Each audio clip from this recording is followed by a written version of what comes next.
We begin this morning with breaking news out of the Middle East, where a ceasefire agreement between Israel and Hamas may be in jeopardy.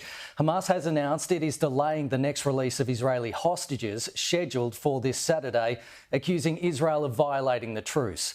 In response, Israel has ordered the military to be at the highest level of readiness in Gaza. Alistair Bunkle reports.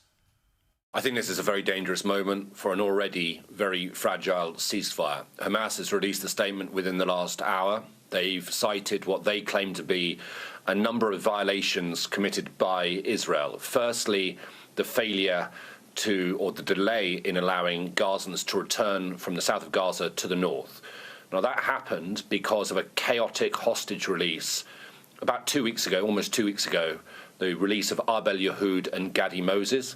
Israel reacted angrily. It paused its redeployment of forces, but that issue was resolved, and now hundreds of thousands of Gazans have returned north. Hamas also accuses the Israeli military of firing on Gazans.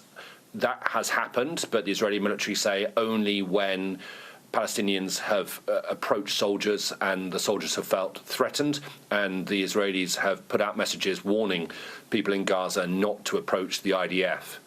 And Hamas says that not enough aid is being allowed into Gaza. I'm not quite sure that is accurate. Certainly senior UN officials based here, regularly spending time in Gaza, who I've spoken to, say that the situation is improving dramatically on the ground.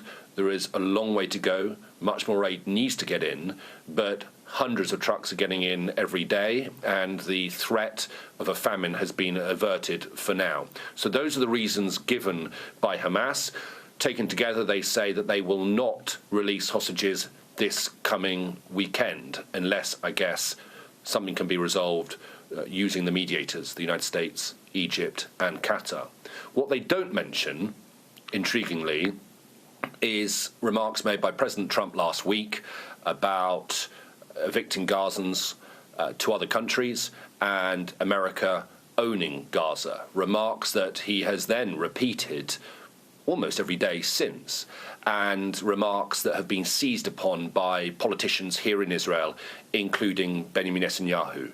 Hamas makes no mention of that, but I assume that is partly wrapped up in their statement tonight.